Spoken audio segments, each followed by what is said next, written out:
this is, at least to me, this is literally like the Zapruder tape. Now, if I remember correctly, the Zapruder tape was first shown to the public in 1975 on Geraldo's show, which I think is one of the reasons he actually came to prominence. And everybody was just amazed, and they realized, wow, what we've been told. And then everything basically started to flow downhill from there. In fact, I do believe that's when the ex-CIA director, I can't remember his name, the one who drowned right off his pier fishing. What was his name? But he was starting to want to try to clean up the CIA, from what I understand.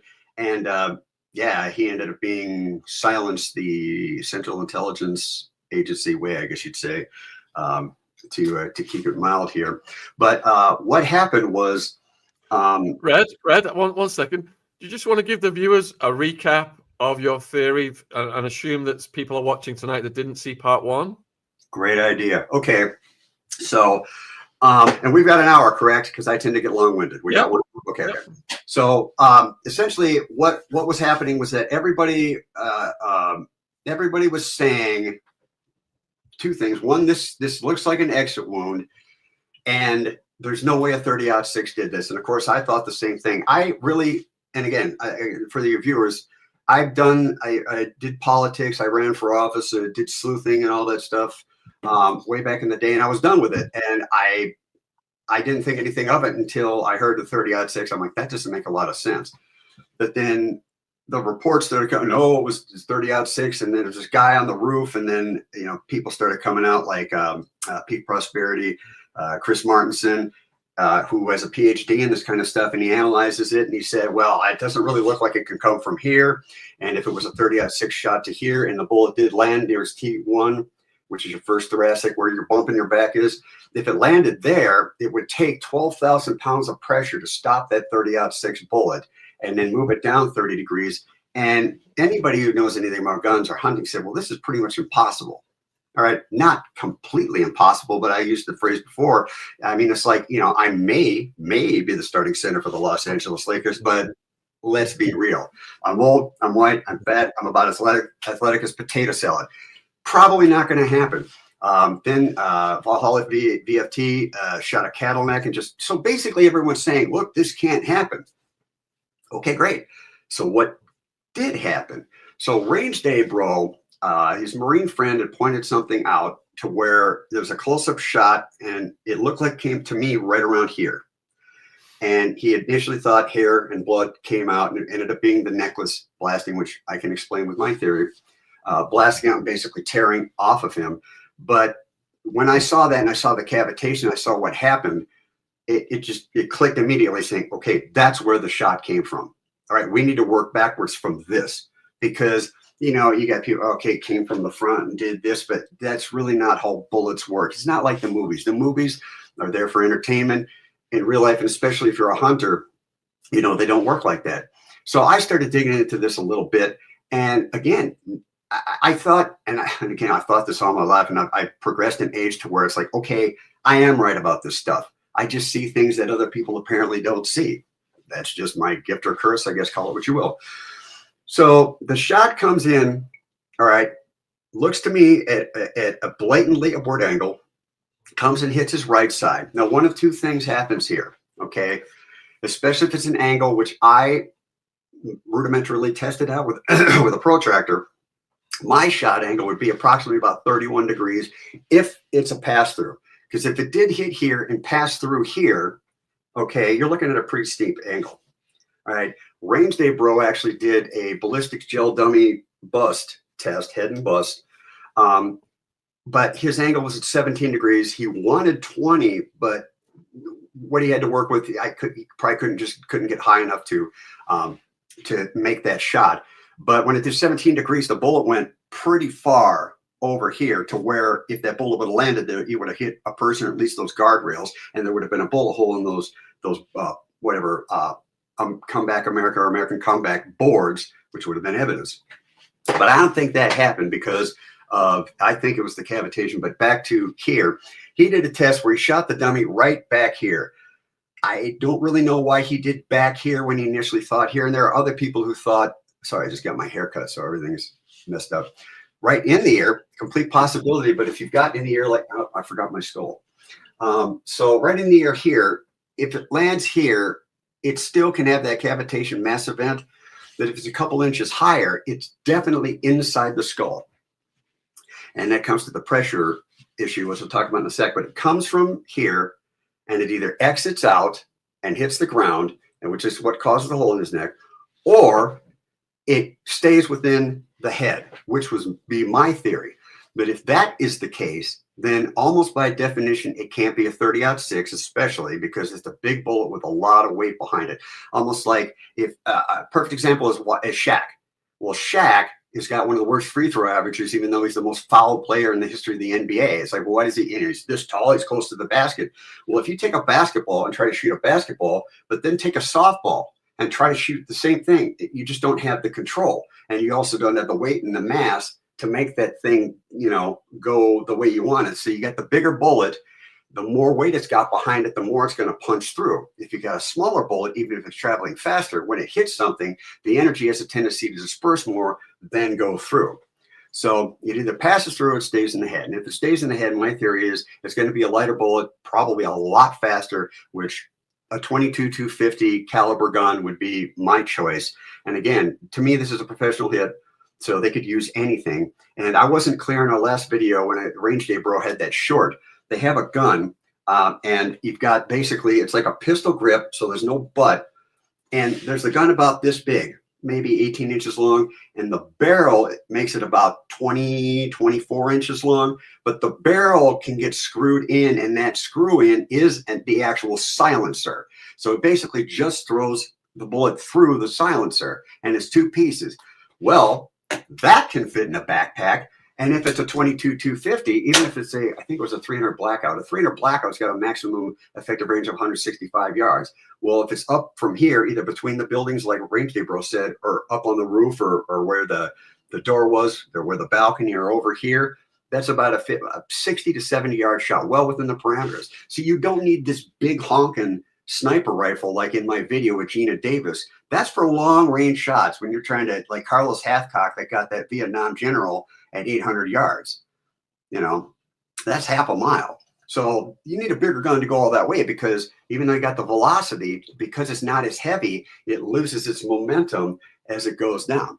So if you got a high velocity round comes into the head, all right, it releases all the energy. So, and I mentioned last time, the mob had a tendency to use 22s, because 22s would enter the brain, scramble all around, and just make the bullet unrecognizable. You could not match. So the bullet goes through the barrel of the gun, and it's got what's called rifling. So it spins the bullet like a quarterback pass and throws the bullet into a false equilibrium.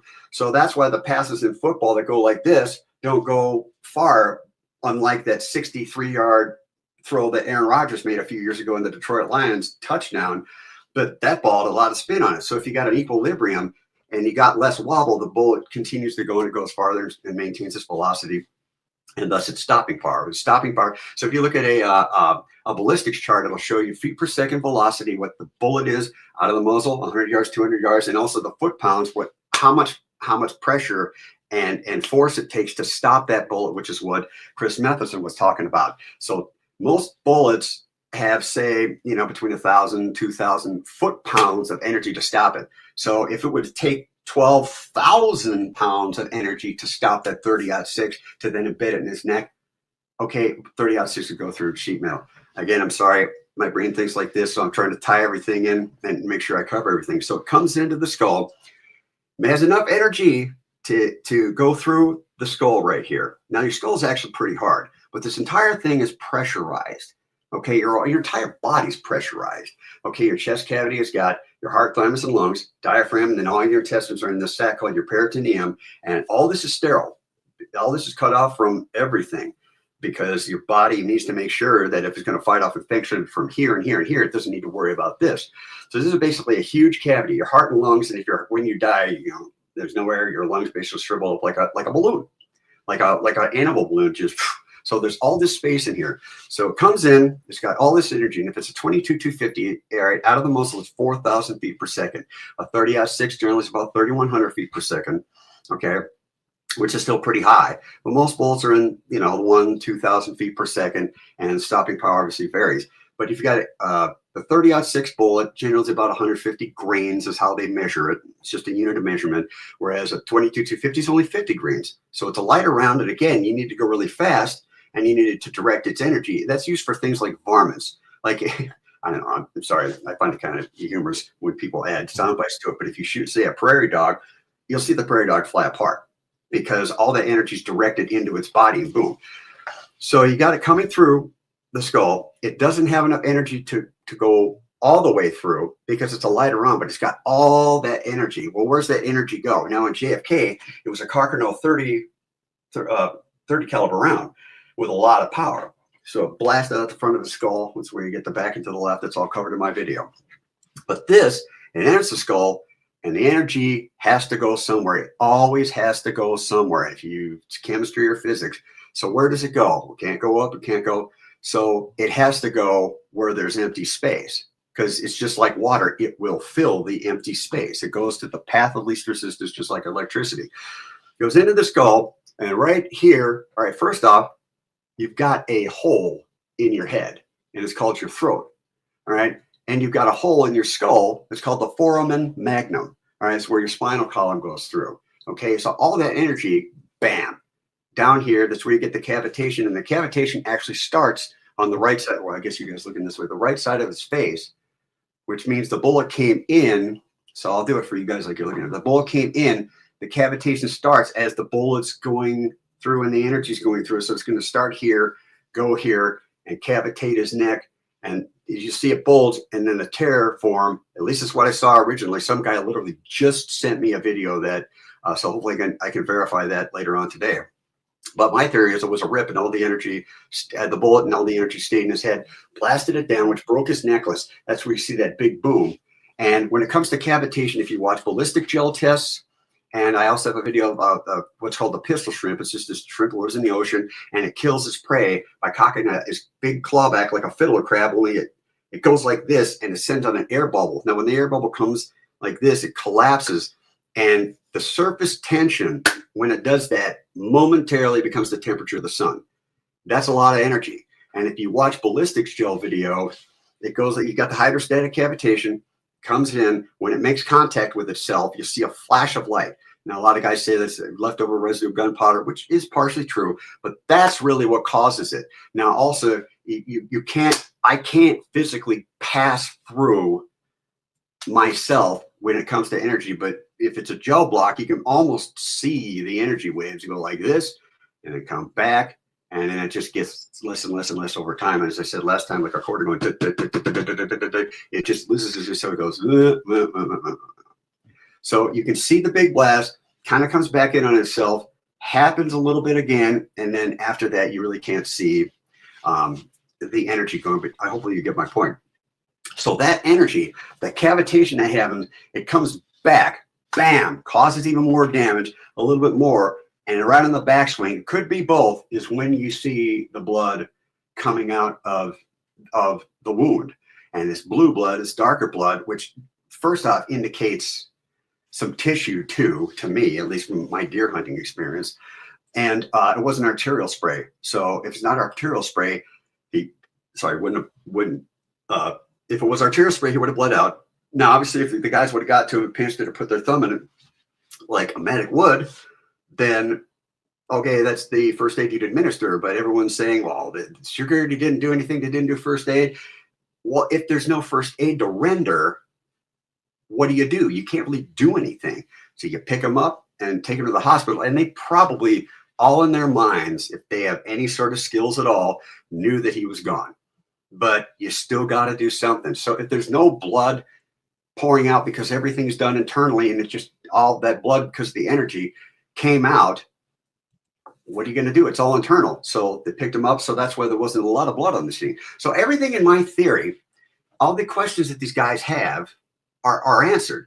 But these guys are stuck on, I don't know, maybe they haven't been screwed over by the government. I mean, a lot of these guys are SEALs and Green Beret, but I've been screwed up by the government so many times, I really don't trust anything they say. But they're so focused on the report. Paramount Tacticals did a video yesterday, the day before, talking about You know, people are debunking all these things. Most of them he's correct, but there's no footage of Tyler actually shooting a gun. There is, you just haven't seen it. Well, if they were so worried about these conspiracy theories, wouldn't they release that to say, here, look, he shot, shut the F up. But they're so focused on the, I forgot it again, the charge report and what it said in there, that they're basically working from the charge report and trying to make everything fit instead of looking at what happened and working backwards. So I think that's pretty much it. He was shot from here, at least from the right side, probably from a high velocity but smaller caliber round, like a 22-250, went in his head. The cavitation happened, didn't leave the skull. All the energy, bam, closed in on itself, basically destroyed him, his tissues and internal tissues. There was at least one, if not multiple. I'm pretty sure there's at least two, if not three, reports talking about how his heart tissue was obliterated. And also there was damage to his, so you got your C cervical vertebrae.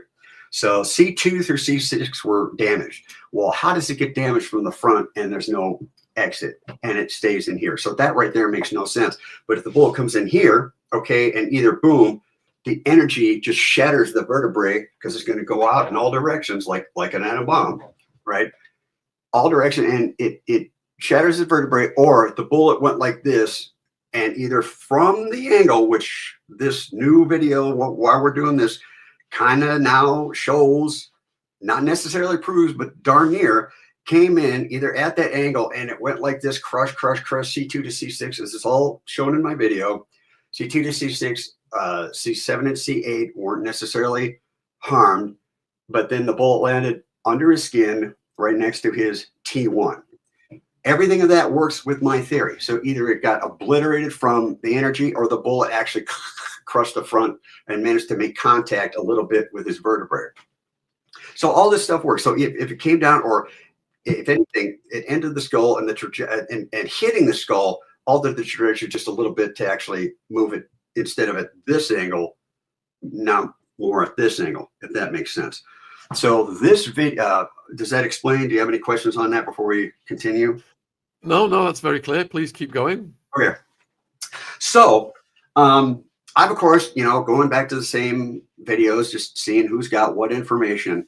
And I like I said, I just started this account because I know, like Red's Randumb I see right here, brand new. I just started that because, all right, well, maybe I got to form a channel, at least for this, if not for other things, because it was on my political account. Well, these videos aren't monetized, not to say I won't monetize anyway in the future, but these aren't monetized because we need this information out there. So what I was doing, I was going on, Twitter and Facebook and all the social media and putting Red's Randumb. So I've got an account, and I was going and following the people who I would normally follow, who would post the videos, like Valhalla and Paramount and Range Day Bro. So I went on a Range Day Bro to follow him, and I happened to see there was this fella, I'm guessing a fella, named Make Germany Great Again.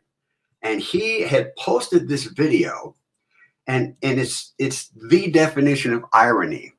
He posted the video to say, Range Day Bro, there's no way it came from blah, blah, blah. I've got a video right here showing that there's nothing here. And it would have had to come in probably from Charlie's left side because of line of sight, because if he was, at this other roof here, there'd be trees in the way. And, if it was Tyler, he'd have this itty bitty window to shoot through, blah, blah, blah. So he is basically posting this to try and disprove Range Day Bro. Well, I took a look at that because when I said in your last video, I needed people to send me, which is what this guy had sent. So, but there is one that's in slow motion, that where you can see. Now I could probably do it on the software I've got to do it frame by frame and see it myself. But if somebody has the slow motion version of it, please send it to me. So I went and checked my email to see if anybody sent anything to me regarding that and the video. So the building, apparently, because I had to look this up because nobody has mentioned this. The building to his right, where only faculty and staff are allowed, which is why nobody was on that second floor balcony. It's a building called the UVU Tours building. So they got a whole building just for tours. I don't know, maybe there's teacher offices and whatever. But Charlie's right side, nobody had any video of that side, and everyone's, of course, focusing on, you know, Tyler Robinson and all those other theories and whatnot. So it kind of makes sense to me that nobody ever saw this, because if you don't look for something, you don't, you know, what was it? You find something you always find something in the last place you look. Nobody's looking over here. You know, it's like, and a matter of fact, I have it queued up specifically for this moment, just like Indiana Jones. They're digging in the wrong place. And that's exactly what they're doing. They're digging in the wrong place. So the guy has this video. I said, oh, I've never seen that video. And I thought somebody had sent it to me, because people sent me other stuff, but they didn't send me that. So I'm like, oh, nobody sent it to me. It was this guy. And I closed it out. And luckily, I went back in. I'm like, you know, I've never seen it. Let me take a look. So I take a look, and I tried to look at between the video. And also, Range Day Bro had the whole thing was because there was this muzzle flash. And I tried to find videos where this muzzle flash was, and apparently what that was, and it kind of makes sense. Although I've never heard this, but, you know, could be something I just need to look into. When the bullet goes from supersonic speed back to below the speed of sound, all right, it'll form this cloud. Now, if you watch jet planes, they'll be, especially above the water, you know, air shows, they'll be going, and all of a sudden, boom, instantaneously, almost like that episode of Black Mirror where the soldiers are going to kill the roaches, the humans that have mutated. Boom, it flashes almost like fog. It looks like fog, and you see the tip of the plane, just the tip. You see the tip of the plane, and bam, this big cloud forms in front of them. That's when they start breaking the sound barrier. So it does make a bit of sense that that's what that was, even though I still haven't found a video past Rage Day Bros that says that. But that makes at least sense physics-wise. So I'm looking for that. I'm looking for you know, smoke, movement, anything. So I start looking between the two buildings. Didn't see anything. Then I start where, you know, that bush was, and the door, even though the door opens the wrong way for it to be a, I was like, damn, maybe they killed my theory. And looking at, and then lastly, I looked at the roof, and I'm on my phone, and I'm like, whoa, was that a dot? So I tried to zoom in. I'm like, that looks like a dot. So I went back to this computer here, blew it up on my screen, and it's clear as day. Now, I just sent you, I don't know if you got the email, I just sent you the clips. I don't know if you got a team working right now, but if they can, go and get this. The clips that I used in the video that I just posted, that it has a slow-mo version, 40% of normal speed up on the roof, and then a 20% speed up on the roof, close up, a regular back, and then close up. The problem with my video is that, and again, I haven't used this software in so long, it went from regular resolution and size to this. So you can't really see anything, but the slow-mo version that I slowed down, you can clearly see. So say this is the, yes, I have a Spice Girls phone. Don't ask. So it basically, here's the roof. Right as the shot's being taken, you see this shadow thing, and it goes away.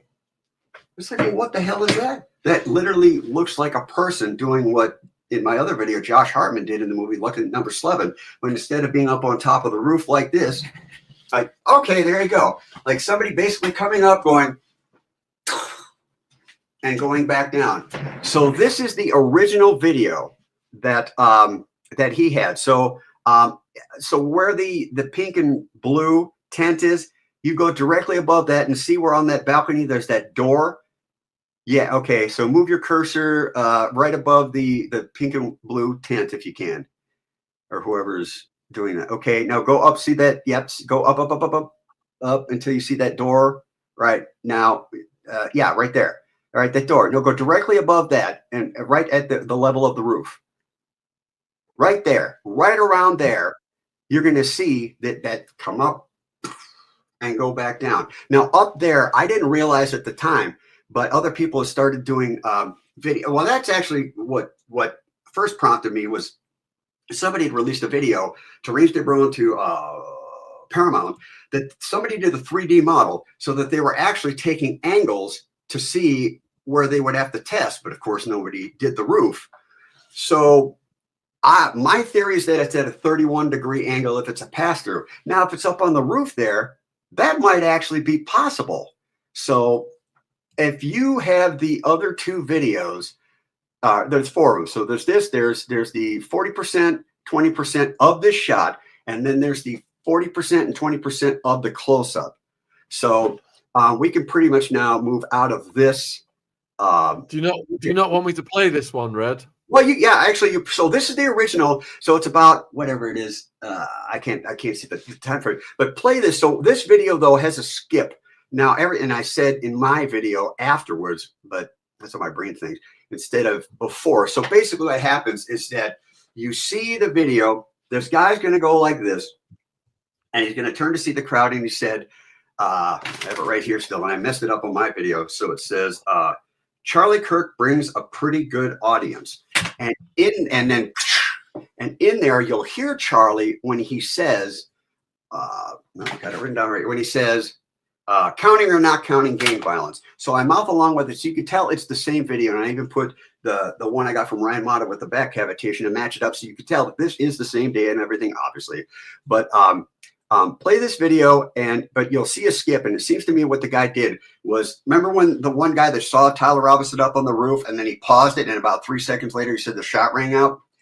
So it seems to me that the guy, hey, we got a pretty good audience. He turned it off after the shot, and then went, oh my God, there was a shot, because you've got a little bit of delay in your brain, and then hit again. And that's when you see the skip, and then everyone starts. At least that's what it seems to me. I don't know. But again, no one's ever saw this. So why would this be altered and somebody not say, hey, by the way, there's a guy up on there. So see if you guys can see it. You know, those of you at home, make this full screen as much as you can. And right up there at that point. So if you could play this one all the way through, and then play the, I guess the 40, then the 20, then the 40 close up, then the 20. All right. We'll go through these slowly then, viewers. Huge thank you for everybody who's watching. Yes. So as you're watching this video now, I believe it's going to zoom in on the roof. It's grainy. And as you're watching it, put a 1 in the chat if you think you can see a figure on the roof. Put a 2 in the chat if you don't think you can see a figure in the roof. So I'm going to play it. It's not very long. It's only 7 seconds. So get ready. Here we go. Oh, this is it. Okay.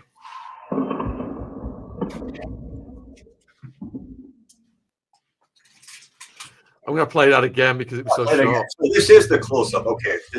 We just need this one then. Right there. Right there. Nobody's seen this before because nobody's looking. Nobody's ever said, hey, what's there up on their roof? And if it's far enough back where nobody can see with their line of sight, but up on that roof, there is, and again, this is access only by faculty and staff. And again, what you would need to solve this case is if you go to the person who has the controls, to give access to key cards to the people in that building, and you find out who got access that normally doesn't have access anywhere from the day of, the day before, the week before, whatever, and who accessed the key card to go up on that roof, you'll find who did it, or at least, and if there's cameras there. But my guess is that, oh, well, the system's malfunctioning and so were the cameras. How convenient. Like I said before, I sound like the church lady. Everything with these operations are how convenient. So the guy goes up on the roof, and up on the roof, apparently there's a ledge. It's like, I don't know, chest high, waist high. And when you go up on the roof, all right, there is this non-roofed enclosure, kind of like just like a box, like if you're looking at a plan view of an apartment. And you've got the door, the space for the door. So, hey, here's the space for the door. And then you've got the drawing where the door opens this way. Or if you've done theater plans or blueprints or whatever, and it's just open. And there's like a transformer or something there, probably air conditioning unit, something. So you've got that, and it's enclosed by what looks to me, at least, like a 8 or 10 foot wall with no roof. And I guess, okay, why would you put a roof on something if the transformer or whatever is covered? But why block it off? And is that something new? Was that not there? And then they did that 3 months ago. And all of a sudden, again, this is something to look into, especially for the people that live there. I'm not flying out to Utah to look at this stuff, but other people can. But if he got access to that, all right, he could have just put a ladder up, gone in there, ready, go. And these guys are trained professionals. This is what they do. All they do is they aim and go like this. and they train how to get there and how to get back. This is their job. It's like you looking at your circuit breaker box and having no freaking clue what that is or how it works. But honestly, within a day, somebody could explain it to you and you at least have a rudimentary understanding of how that works. Okay. But that's all these guys do. That's what they do. Boom. They're trained. I mean, like you guys, sit there and practice your pickleball or, your stalk or your free throws or whatever it is. These guys practice going. That's what they do. This is their job. And they've got the best equipment. Now, I tried to look up microwave technology, and that was from, I just looked it up, I can't remember. It's a movie with Annette Bening, Denzel Washington, and Tony Shalhoub, and it's about the Siege, not Under Siege, The Siege. I don't remember the plot, but Tony Shalhoub, I think, worked with Denzel with the FBI, and there was a scene where before the movie, he was talking about microwave technology. It's like, I think they got microwave technology. We can see through walls and see people's movement. And then there's the scene, and this is back in 98 or 99. So this is at least 25 and not almost 30 years ago that they supposedly had this technology, because just like with movies, life mimics art, art mimics life. You'll see something in a movie, Black Mirror, hopefully not, and then 10 years later, it becomes a reality. Whether it's Star Trek and these things or whatever. But there's a scene where they have to work together to get the bad guy, and Tony Shalhoub goes, he walks into the room where they're finally going to get the bad guy, and he goes, oh, you guys have microwave technology? So he was right that they do, and they could see the person and hear them or whatever. So, people say, well, infrared scopes don't work that way, and thermal scopes don't work that way. Yeah, okay, I get it, but that doesn't mean they don't have another kind of technology where they can see right through that tent. And I mean, maybe that thing with the guy in the trunk with the laser, I don't know, maybe he was pointing at that. It's like, okay, hit right here. And you just kind of go like this until it goes, whoop, like a dot just shows up when you're on target and you pull the trigger. I mean, there's so many things it could be. But the point is, there's somebody out there. There's somebody out there on a building that nobody has named until I just named it, right? The UVU Tours building, and shot. And then it's so easy to get away because everyone's scrambling on the ground level. What I would implore everybody listening to do, okay, and some of you might have done this before, but there is a video. It's like 1 minute and 49 seconds. And it's got these people, this group of people, and I think it's like in front of a red curtain or something. And it's called The Monkey Business Illusion. All right, watch that video, follow the instructions, see if you can actually do what they say. But it's basically, can you count a certain amount of things that are happening on the screen? Now, whether you're right or wrong, it doesn't matter necessarily for this point. But go watch that video. And then when I'm saying all this stuff, you'll think back and go, okay, now I understand what you're saying. Because if people down below see the shot, they're not looking around for it. Hell, nobody really looked around to see where the shot came from. And everybody that looked around, supposedly to where the shot came from, like a couple people went like this, but it almost seems to me the people that did that were the plants, But nobody went, and of course this place is a bowl, so everything echoes, so that's why a lot of people thought that there were two shots. But somebody could easily, I guess from your direction, shot from right up here, boom, done. Everybody panics. Hell, like I said, take the thing apart, stuff it in the backpack, walk out. Nobody knows. Matter of fact, I can't tell you how many political events and stuff that I've walked into, how many weddings I crashed, because act like you're supposed to be there.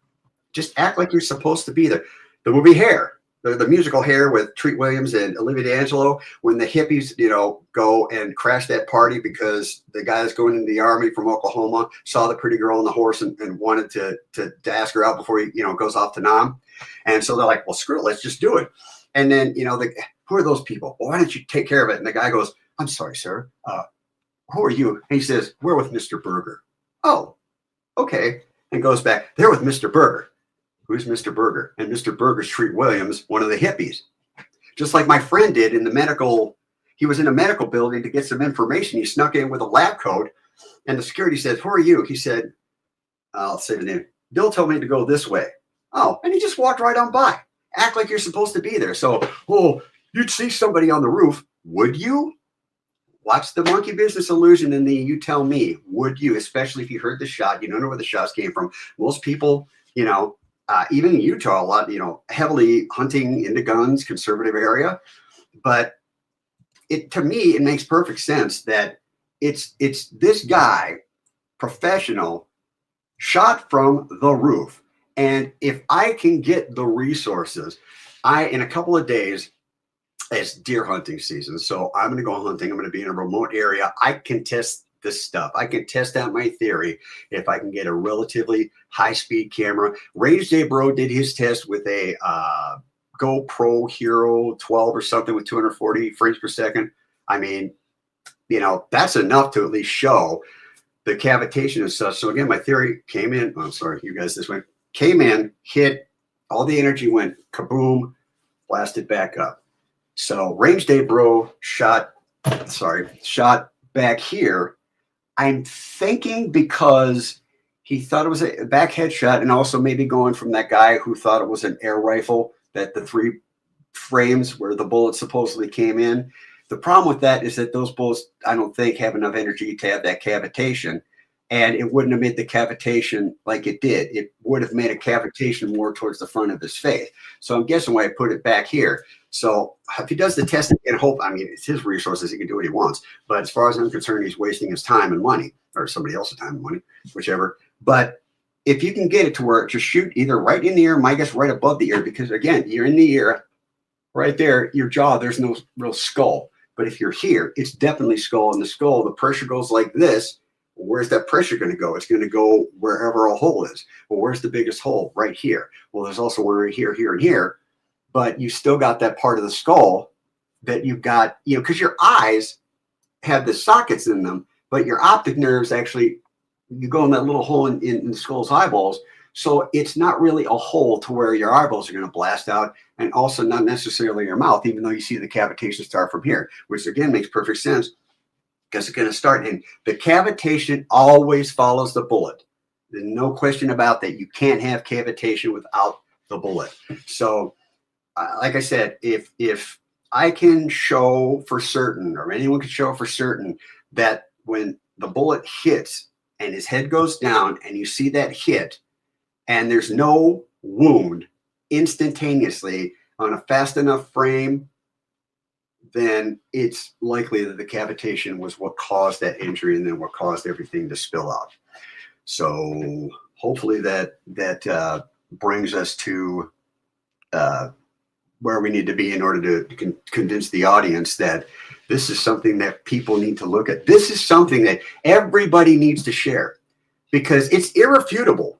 There's something there, whether it's a guy, whether it's, I don't know, maybe it's a guy in a panda suit. Who knows? But nobody really has. This is the only video I've ever seen that has this. So if somebody's got extra video, or if somebody had posted where they were above Charlie and Charlie was to their right. So I guess to you guys it'd be like this. And the shot rang out and somebody bolted from way the hell away and either jumped through or over caution tape that they put there, which is kind of interesting. Why would they put caution tape there when you're already on the roof and you can see Charlie? Why would they not want you to go over there? Kind of seems seriously, why would they have put caution tape there?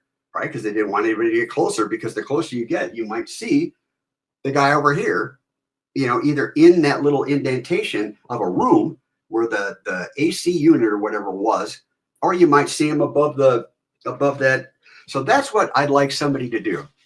All these people that have gone and done the walkthrough on the campus will tell you what, do a walkthrough on that. The problem is you're probably not getting in because it's a building that only faculty and staff are allowed for. And if, say, you've got a friend on the faculty, they might swipe the card and it's denied access because it's something which you need to do.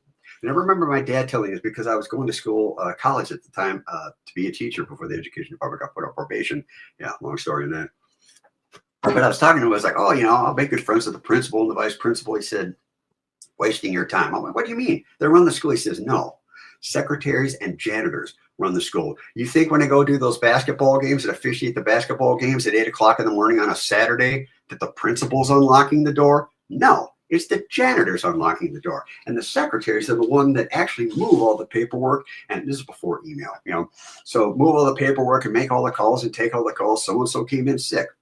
They're the ones that run the school. So what you need to do is find a janitor or a maintenance person, right, that has access to that. And, they're probably going to be, risking their job. Now, I realize it's a government job, government benefits. You got to find somebody really young or, somebody that, has terminal cancer or something that they're willing to say, you know what? Yeah, I need to solve this. But there's another thing is that I'll say to these people that, if you're trying to convince somebody, it's like, if you are the one that does this and helps break this case, I guarantee you somebody will be willing to pony up for a lawyer for you to get your pension back. And if that's not the case, then this is not the America that you and I, well, not you, not the America that I grew up in. But you came over later, right? Correct? Like in your 20s? Yeah. But let me just say to the viewers real quick. So we've got about 2,000 watching live presently across all the platforms. So if you missed Red Part 1, link is down there. We've also got Red's YouTube channel. He's got content over there. Please subscribe. If you've got any information you would like to give to Red or any further questions you want to ask him off the air, he's also kindly provided his email as well, which is in the description box below this video if you're watching it on YouTube. So we've got about 20 minutes left, and we've had tons of questions come in. Yeah. You want to go over to the questions yet, Red, or you still got a bit more to say, or? Not really. I think some of the questions I'd rather do that because somebody might bring in something that I haven't thought of or have a bit of information. So I'd say let's do that because most of what I have to say, I've covered. So I'd say let's do the questions and get the audience involved. All right, yeah, and many of us are watching Candace Owens every night. She's got millions of people watching, and I think she's very brave because she's calling out like really powerful people, and I think we're all on the same page. We just want to get to the truth here. It's an absolute crock of poppycock what the government is telling us, and most people, as we did a poll in the last stream that we did, Red, most of the viewers believe, like you, that indeed it was a professional hit. Go on. One thing on that. I don't have kids. I don't have a mortgage. All right. If somebody needs to be the standard bearer, the flag bearer for this, and if somehow Candace is watching, let her know. It's like, if you need somebody to do things, I don't have a family to worry about. So I'm willing to march in, to the mouth of the beast and do what needs to be done. So if there's some information that anyone has that they don't want themselves to be tied in with, because, they, like with the janitor, or the maintenance guy, it's like, well, it's going to be hard to find somebody because, they don't want to lose their livelihood. I get it. I completely get it. So I don't necessarily have to worry about that. And I'll take the slings and arrows. So any information you guys can provide, just lay it on me, because, and I will never, ever reveal a source, because even though I'm not a journalist, I'm still technically protected under the First Amendment, because I'll go to jail. I'll do the time. Now I have a kidney transplant. So worst case scenario, I just stop taking my medication and I'm dead within like a month. I mean, it's a horrible death. You're drawing on your own fluid in your lungs, but all right. Let's move on from that, Red. YouTube doesn't like such discussions. All right. So Natalie, though, after reviewing the footage from the camera back to Charlie Kirk, Candace Owens noted that no traces of blood were visible on his neck, including the moment when he was lying sideways on his left side. Anything to add to that, Red? Yeah. Because as I was stating before, when the blood came out, that's basically pressure and all this tissue and blood. Now, if you ever shot a deer, you shoot the deer, and even hours later, it bleeds all over the place. Especially, you field dress it and you take everything out, you'll get, pools of just blood and tissue, just what you do when you have to slaughter an animal. But all the damages internal of what came out basically was all that came out, minus it, maybe get a few extra drops and such here. So it makes perfect sense why none of this blood came out, because again, you got your injury here, lay on your side.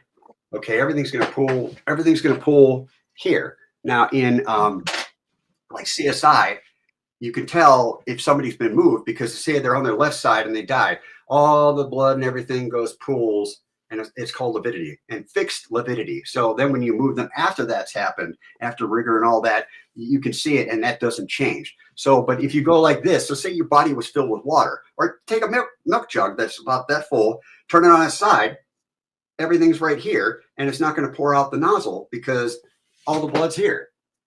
So it makes perfect sense to me that once they even tilted them on its side, that there's not going to be a lot of blood, because all the damage was internal. And the only reason that stuff came out was because the cavitation and the pressure folded back on itself and basically squeezed it out of him. And once that squeeze happened, there's really nothing more to squeeze, because he's probably not breathing. His heart was damaged. And again, in my theory, you hit here. Right there in the middle of your brain is the red nucleus, which is what causes the damage to that's what causes the corticate posturing.